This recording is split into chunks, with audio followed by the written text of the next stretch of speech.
कई साल पहले एक बूढ़ा अपने पोते अजय के साथ रहता था और अजय की बहुत अच्छे से देखभाल किया करता था। मुझे माफ करना बेटा, मैंने तुम्हें कभी भी कोई चीज तुम्हारे हिस्से की नहीं दी। क्या पता ऊपर वाला मुझे माफ भी करेगा या नहीं। मुझे आपसे कुछ भी नहीं चाहिए दादाजी, आपका साथ ही मेरे लिए काफी है। मेरे माँ बाप भी मेरा उतना ख्याल नहीं रख पाते जितना आपने रखा है। इसीलिए मैं तुम्हें शहर के मेले में घुमाने लेके जाऊंगा। हुर्रे! दादाजी, मैं वहाँ जाकर बुढ़िया के बाल खाऊंगा। अजय अपने दादाजी के साथ गांव के मेले में चला गया, लेकिन वहाँ जाकर अजय के दादाजी को एक दरबान ने बाहर गेट पर ही रोक दिया। अरे ओ भिखारी, अंदर कहाँ चल दिए बिना किसी की इजाजत के? तुम्हें पता नहीं है क्या कि अंदर गरीबों का जाना मना है? चलो फोटो इधर से। अरे भाई, यही बात तुम मुझसे अच्छी तरीके से भी कह सकते थे। दादाजी, क्या हम अंदर नहीं जा सकते? मुझे अंदर जाना है। मुझे तुम पर हाथ उठाने पर मजबूर मत करो, चले जाओ, जाओ यहाँ से। अजय के दादाजी अजय को लेकर उस मेले से दूर हो गए। वहीं उन्हें उनके गांव के बलवीर मिले, जो उसी गांव में एक साहब के घर चपरासी का काम किया करते थे। अरे बूढ़े बाबा, आप यहाँ क्या कर रहे हैं? इस मेले में हमारे गांव का कोई नहीं आया है। क्या बताओ बच्चे, मैं अपने पोते को यहाँ घुमाने के लिए आया था और वहाँ का दरबान मुझसे बदसलूकी करने लगा। तुम चिंता ना करो, बच्चे को बढ़िया के बाल ही खाना है ना, मैं तुम्हें लेकर चलता हूँ। चलो मेरे साथ, मेरे मालिक बड़े दयालु है, अमीरों की तरह रहते जरूर है लेकिन गरीबों की बड़ी मदद करते हैं। चलो। बलवीर उन्हें लेकर अपने रईस मालिक के घर चले गए। उस आलीशान घर को देखकर अजय और उसके दादाजी बेहद खुश हो गए। अरे वाह, ये तो बेहद ही शानदार है। जिसका घर इतना बड़ा है उसका दिल तो बड़ा होगा ही बेटा। दादाजी, वो ऊपर देखिए, वो चमकता हुआ क्या है? बेटा, इसे झूमर कहते हैं। ये बिजली से चलता है और बड़े अमीरों के घर में होता है। ये मुझे भी चाहिए। क्या आप मुझे झूमर दिलवा सकते हैं? अजय अपने दादाजी से बात कर ही रहा था कि वहाँ पर उस आलीशान घर का मालिक यानी ठाकुर वीरभद्र वहाँ पर आ गया। अरे बलवीर, ये लोग कौन है? तुम इन्हें अंदर ले आए क्या? मालिक, ये मेरे गांव के कुछ मेहमान हैं जो मुझसे मिलने आए हैं। इस बच्चे को बुढ़िया के बाल खाने थे, बस इसीलिए इनकी सारी ज़रूरतें पूरी करके इन्हें घर की दाल मखनी खिलाकर भेज देना। नहीं, मुझे कुछ और नहीं चाहिए। मुझे वो ऊपर लगा हुआ झूमर चाहिए। बस, मैं कुछ नहीं खाऊंगा। बेटा, वो हमारा खानदानी झूमर है, तुम और कुछ ले जाओ। आप बच्चे की बात का बुरा मत मानिएगा। लेकिन वो झूमर की जिद पकड़कर ही बैठे रह गया। सब अपने अपने घर जा चुके थे। मुझे चाहिए मतलब चाहिए, मैं कुछ नहीं जानता। आप जो चाहे कर लो, लेकिन मुझे वो चाहिए ही चाहिए। अच्छा ठीक है बेटा, मैं तुझसे वादा करता हूँ, एक बड़ा अच्छा सा झूमर तुम्हें मैं दिला कर दूंगा, तुम उसकी फिक्र मत करना। अजय की जिद की वजह से उसके दादाजी ने घर के पास वाली जमीन से कुछ चीनी मिट्टी निकाली और कांच के टुकड़ों के साथ एक अच्छा सा मिट्टी का झूमर बनाकर तैयार कर दिया। आधा झूमर बना ही था कि वहाँ की चीनी मिट्टी खत्म हो गई। ये हो गई मेरी मिट्टी की आधी झूमर तैयार। बस इसमें अब खूबसूरती की कमी है, मैं इसमें और क्या जोड़ दूँ? कांच के टुकड़े भी कम है और चीनी मिट्टी भी कम है। जंगल की ओर जाकर देखता हूँ, शायद वहाँ कुछ मिल जाए। अजय के दादाजी उस जंगल में पैदल ही चलते हुए आगे चले गए और वहाँ जाकर देखा कि उनका बचपन का दोस्त, जो कि बेहद बूढ़ा और कमजोर हो चुका है, वहीं जंगल के किनारे पर बैठकर रो रहा है। हमेशा भगवान मेरे साथ ऐसे ही करते हैं, मैं ना चाहते हुए भी मुसीबत में ही रहता हूँ। जब से मैंने होश संभाला है तब से मैं इसी जपेट में हूँ। नरेंद्र को रोता देख अजय के दादाजी उसके पास चले गए और कहने लगे, नरेंद्र, तुम यहाँ आखिरी बार तुमसे मुलाकात एक दावत में हुई थी। तब तुम कितने हट्टे गट्टे थे, अकेले ही 35-35 पूरियां खा जाते थे। और अब तुम्हें ये क्या हो गया है? तुम इतने कमजोर दिख रहे हो और रो क्यों रहे हो? तुमसे मिलकर बड़ी खुशी हुई दोस्त। मैं क्या बताऊँ मेरा हाल। मुझे मेरे बुरे कर्मों का श्राप मिला है। लोगों के साथ छल और कपट करने के वजह से ये श्राप है कि मैं किसी भी मिट्टी को छू दूंगा तो वो मिट्टी इच्छा पूर्ति हो जाएगी, लेकिन वो मिट्टी मुझे दिखाई नहीं देगी। ऐसा श्राप लग गया। मेरे पास ये झूमर है, इस मिट्टी को तुम छू दो और इसे इच्छा पूर्ति बना दो। तुम नहीं देख सकते, लेकिन हम तो देख सकेंगे ना। इससे हमारी जिंदगी पूरी बदल जाएगी। लेकिन रुको, इस आधे झूमर को मुझे पूरा बनाने दो। तुमने बिल्कुल ठीक कहा दोस्त, मैं बिल्कुल ऐसा ही करूँगा।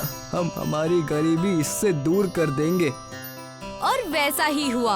अजय के दादाजी ने झूमर को पूरा बना दिया और उनके दोस्त नरेंद्र ने उस पर अपने पाए हुए वरदान का इस्तेमाल किया। जैसे ही नरेंद्र ने उस मिट्टी के झूमर पर हाथ लगाया, उस पर एक रोशनी आ गई और मिट्टी का झूमर चमक उठा। लेकिन नरेंद्र अब उस मिट्टी के झूमर को देख ही नहीं पा रहा था। ये हुई ना बात नरेंद्र, मेरा पोता इस मिट्टी के झूमर से बेहद खुश होगा। लेकिन याद रहे, इस मिट्टी का जिस किसी ने भी गलत इस्तेमाल किया वो मेरी तरह हमेशा के लिए श्रापित हो जाएगा। हम इस झूमर का केवल अच्छे कामों के लिए ही इस्तेमाल करेंगे, तुम फिक्र मत करो। अजय के दादाजी और नरेंद्र अजय को मिट्टी का झूमर दिखाते हैं। अजय मिट्टी का झूमर देखकर एकदम खुश हो जाता है। वाह दादाजी, आपने इतना अच्छा झूमर बना दिया। मैं आपको हमेशा प्यार करता रहूंगा। आपका बहुत बहुत बहुत बहुत बहुत शुक्रिया। शुक्रिया करना है तो इनका करना। ये मेरे दोस्त है, इनके मदद से ही ये झूमर बनकर तैयार हुआ है। बेटा, ये कोई मामूली झूमर नहीं है। तुम इसके सामने जो भी कह दोगे ये तुम्हें लाकर कह देगा। क्या सच? तो मुझे आइसक्रीम खानी है। क्या ये मुझे आइसक्रीम लाकर देगा? तुम मांग कर तो देखो। तो झूमर, तुम मुझे आइसक्रीम दे दो। झूमर चमक उठा और उसमें से कई सारी आइसक्रीम निकलने लगी। वाह, ये तो सच है। अब तो मैं इस चीज का सही इस्तेमाल करूँगा। अजय और उसके दादाजी उस इच्छा पूर्ति झूमर से अपनी मांगे मांगने लगे। आज ठंड बहुत ज्यादा है, सारे गरीब बेसहारा यूं ही परेशान है। मुझे उनकी मदद करनी चाहिए। हे इच्छा पूर्ति झूमर, मुझे गरीबों के लिए गर्म कपड़े दो। उस मिट्टी के झूमर ने कई सारे कंबल और चादर उन्हें अपने चमत्कारी शक्तियों से दे दिए। धीरे धीरे अजय और उसके दादाजी सबकी ऐसे ही मदद करने लगे। लेकिन ये बात उस ठाकुर को हजम नहीं हुई। लोग बाग अजय और उसकी मिट्टी की झूमर की तारीफ करने लगे। तब ठाकुर ने साजिश रची। वो तो कौड़ी का बुड्ढा हमारे घर भीख मांगने आया था और आज उसके पास इतना सब कुछ कैसे है? यह सब उस मिट्टी के झूमर का कमाल है। चलो उस झूमर को चुरा लेते हैं और देखते हैं हमारे मुट्ठी में क्या आएगा। ठाकुर और उसका नौकर चुपके से अजय के घर चले जाते हैं और उस जादुई मिट्टी के झूमर को चुरा लेते हैं। ठाकुर उस जादुई मिट्टी के झूमर को अपने घर में लगा लेता है। अब मैं इस झूमर के सामने अपनी ख्वाहिश रख दूंगा, देखता हूँ क्या है ये चीज। हे इच्छा पूर्ति झूमर, मुझे खूब सारा सोना दे दो ताकि मैं दुनिया का सबसे अमीर इंसान बन जाऊँ। झूमर तेज रोशनी से चमक उठा और ठाकुर के घर में पड़े सारे कीमती सामान जैसे कि सोना, हीरा, झूमर अपने अंदर खींचने लगा, जिसे देखकर ठाकुर बेहद परेशान हो गया और रोने लगा। ये कैसे हो गया? ये अचानक कैसे हो गया? मेरा घर खाली हो गया, मैं लुट गया, मैं बर्बाद हो गया। हे भगवान, ये क्या हो गया? ठाकुर के घर अपना मिट्टी का झूमर ढूंढते हुए अजय के दादाजी और नरेंद्र आ गए। मुझे पहले से पता था कि तुम बस बाहर से दयालु हो, अंदर से पूरा कोयला। मुझे मेरे गलती का एहसास हो गया। मुझे माफ करो, मुझे माफ कर दो। अजय के दादाजी और नरेंद्र अपना जादुई मिट्टी का झूमर लेकर वहाँ से चले जाते हैं और लोगों की मदद करने लगते हैं। एक बार रामपुर नाम का कस्बा था। वहाँ पर किशन अपनी बेटी नीता के साथ रहता था। किशन के दोनों पैर खराब हो चुके हैं। उसके पास अपना कोई घर नहीं था। वो एक पेड़ के सहारे से तिरपाल लगाकर उसी के नीचे इस्त्री करते हुए जिंदगी बसर करते थे। एक रोज बहुत तेज बारिश हो जाती है और उनका तिरपाल उड़ जाता है और फिर अम्बुजान, सारे कपड़े गीले हो गए और हमारे ऊपर से जो छत थी वो भी उड़ गई। अब हम क्या करेंगे? बेटी तुम रोवो मत, सब ठीक हो जाएगा, सब्र करो। जिसके नसीब में जितना दुख होता है वो उसे झेलना पड़ता है, और अगर उसके नसीब में खुशियां हैं तो वो भी उसे हासिल होकर ही रहती हैं। अब चुप हो जाओ और ये कपड़े दे आओ और पैसे भी मांग लेना, वरना आज भी भूखा सोना पड़ेगा। नीता गीले कपड़े लेकर जाती है और लोगों के कपड़े उन्हें देती है और पैसे मांगती है, पर कोई उसे पैसे नहीं देता। सब उसे भगा देते हैं। नीता रोते हुए आगे बढ़ती है और सोचती है, किसी ने पैसे नहीं दिए, अब बस माही मैडम के कपड़े रह गए हैं, शायद वो कपड़े लेने के बाद मुझे पैसे दे दे। नीता के पड़ोस में ही एक माही नाम की खातून रहती है। वो रोज उनसे कपड़े इस्त्री करवाती है और वक्त पर पैसे भी नहीं देती। नीता कपड़े लेकर वहाँ पहुँचती है।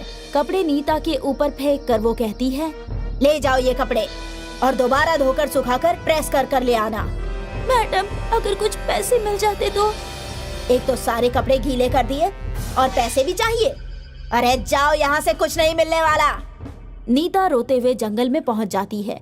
वहाँ पर एक दरिया के किनारे बैठकर रोने लगती है और कहती है, अब मैं क्या करूँ? किसी ने पैसे नहीं दिए, घर में खाने को भी कुछ नहीं है। अब अब्बू जान से मैं क्या कहूँगी? हे ऊपर वाले, अब तू ही मदद कर हमारी। नीता कुछ देर वहीं बैठी रहती है और वहाँ रखे रेत से एक छोटा सा घर बनाकर कहती है, ऊपर वाले ने सच में तो घर दिया नहीं, तो रेत का ही घर बना लेती हूँ। तभी नीता की नजर दरिया के बाहर एक मछली पर पड़ती है। मछली तड़प रही थी। नीता उसे उठाकर वापस दरिया में डाल देती है। तभी एक रोशनी चमकती है और सामने एक परी खड़ी होती है। बेटी, तुमने मेरी मदद कर मुझे बददुआ से आजाद कर दिया। मैं एक परी थी, बददुआ की वजह से मैं मछली बन गई थी। मैं तुम्हें कुछ देना चाहती हूँ। अगर तुम्हें कुछ चाहिए तो तुम मांग सकती हो।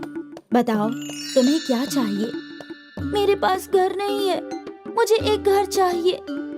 परी ने नीता को वहाँ रेत का घर बनाते हुए देख लिया था। परी उसी रेत के घर को बड़े जादुई रेत के घर में तब्दील कर देती है और वो घर काफी मजबूत कर देती है और नीता से कहती है, नीता, ये जादुई घर है, इससे तुम जो मांगोगी वो सब तुम्हें मिल जाएगा और ये हवा में उड़ भी सकता है। इसमें रखा सामान भी जादुई हो जाएगा, लेकिन याद रखना, हमेशा दूसरों के लिए मांगना। ऐसा कहकर परी गायब हो जाती है। नीता बड़े से उस जादुई रेत के घर को हुक्म देती है, मुझे उड़ाकर हमारे पुराने घर के पास ले चलो। गांव के सभी लोग उड़ते हुए घर को देखकर हैरान हो जाते हैं। उसके अब्बू हैरान होकर उस घर को देखते ही रह जाते हैं और तभी उसमें से नीता बाहर निकलती है। किशन उसे देखता है और पूछता है, ये इतना बड़ा रेत का घर कहाँ से आया तुम्हारे पास, और ये घर हवा में कैसे उड़ सकता है? नीता उस बड़े से रेत के जादुई घर और उस परी के मुतालिक अपने वालिद को सब बताती है। सारी बातें सुनकर किशन बेइंतहा खुश होता है। उसके बाद दोनों बिना किसी लालच के मेहनत से अपना इस्त्री का काम दोबारा शुरू करते हैं। अब वो दोनों कपड़े लेने किसी के घर नहीं जाते, बल्कि घर को ही उड़ाकर अपने साथ ले जाते हैं। धीरे धीरे दोनों का काम बढ़ जाता है। सभी लोग उनसे ही कपड़े प्रेस करवाते हैं। और एक रोज, अब्बू जान, मैं बेहद खुश हूँ।